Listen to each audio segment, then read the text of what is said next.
dysfunctional of that. There are times when you really want to kind of hang on to critters that are eating your plants. As you can see, these leaves have really been chewed up. But let's look at who's chewing on them. As you can see, this is a really fine specimen of a caterpillar. I'm going to put the name of this thing on the screen so that I don't have to try to pronounce it. And I'm going to show you what it turns into. Now you notice here's a bug right here crawling around. The plant life is always going to be really full of bugs. You're going to have everything from your friendly stuff like lady beetles that eat anything and everything, praying mantis that eat everything, including them, you know, brothers and sisters. And just for the record, praying mantis as a control measure in a garden is not recommended, because they do eat everything, which means if you have a bunch of praying mantis out there, they're going to be chewing on each other and not necessarily chewing on everything else. So if you put praying mantis out there, thin them out a little bit by catching them and moving them to other areas or other garden areas so that they're feeding on pests and not each other. Let's take a look at one other creature that is worth looking at. Here's our old friend, webworms. I'm going to show you how to build a device to control those a little bit later. But for right now, what we want to deal with is we want to look at this other worm that I find very interesting.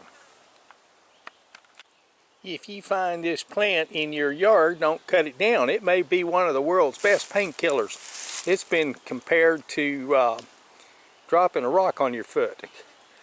Okay, this plant is, and I'm going to put the name on the screen so you can see it. These grow everywhere out here. This is the first time I've ever seen a big caterpillar on here. We're going to look at several views of him. You'll see the stripe that wasn't on the other one. Also, if we can get it to focus, I said if we can get, hold on.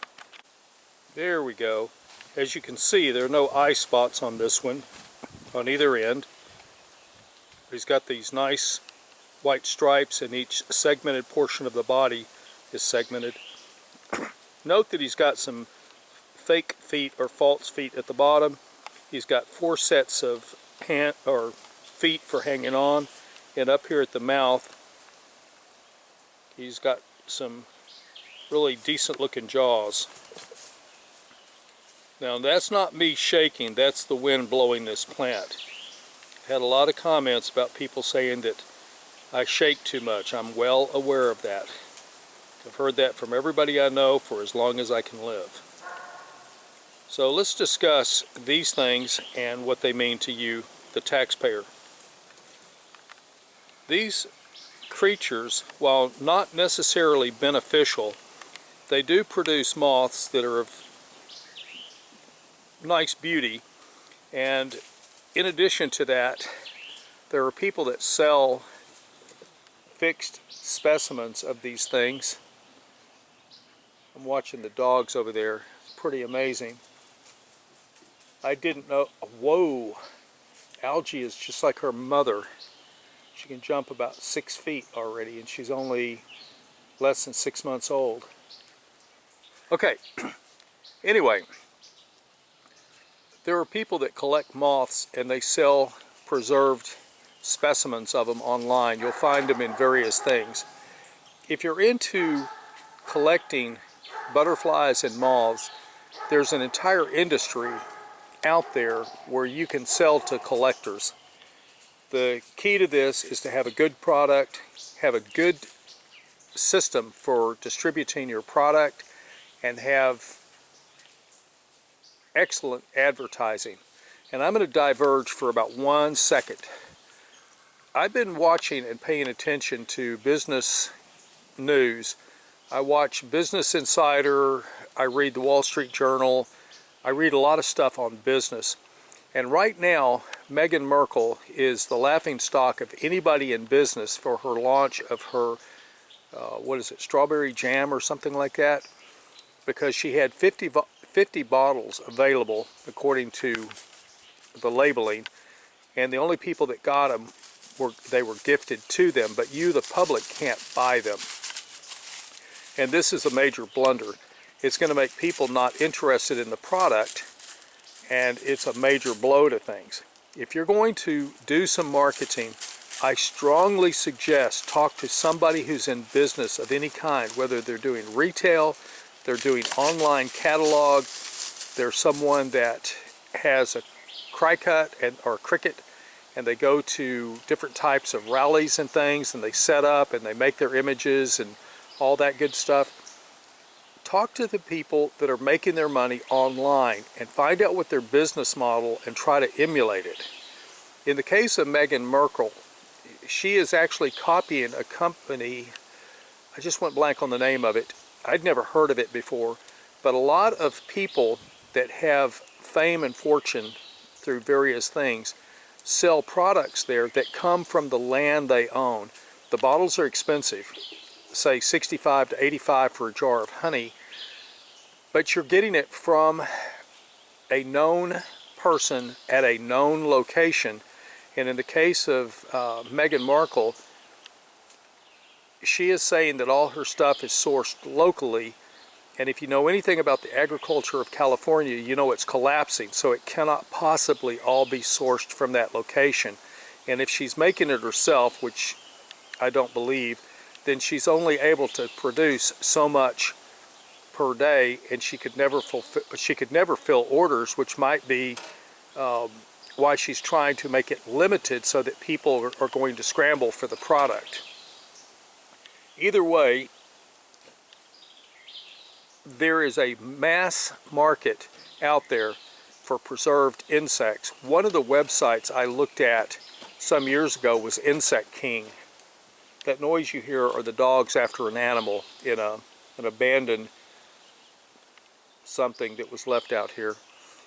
I'm on land that was essentially used as a landfill. It's used as a junk pile by a contractor who's long since died. And there's tons and tons of stuff out here, which I hope eventually to get hauled off, but I don't know when that's going to happen. Anyway, back to the story. The Insect King sells a large variety of insects. He guarantees the quality, I'm assuming it's a he, guarantees the quality of the insects, and will work with anybody if there's some type of unhappiness. So there is a market. Now, in the county where I'm a member of the Master Gardener, there is a farmer's market where I can't remember the person's name, but they collect wings of butterflies and moths that they find on the ground, and they turn them into jewelry. And the jewelry is really very cool. And I don't know how they do as far as business goes, but when I was visiting with them for just a few moments, they sold a number of earrings and necklaces made from portions of butterfly wings and moth wings that are just translucent in the light. So there is a market for all of this good stuff.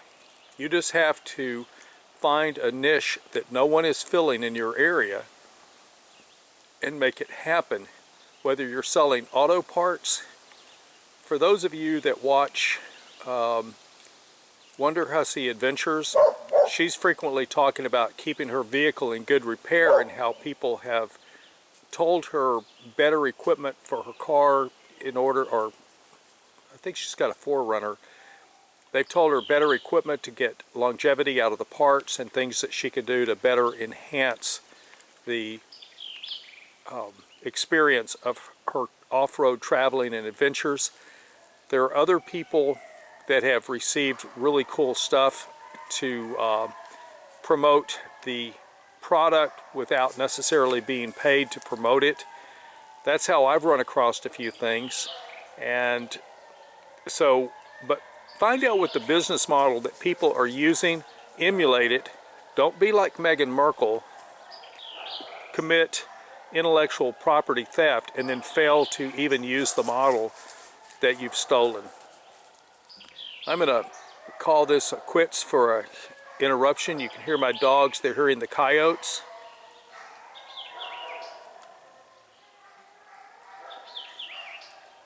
Singing in the Forest, I think, is one of the videos where the dogs sing for about 30 seconds with the coyotes.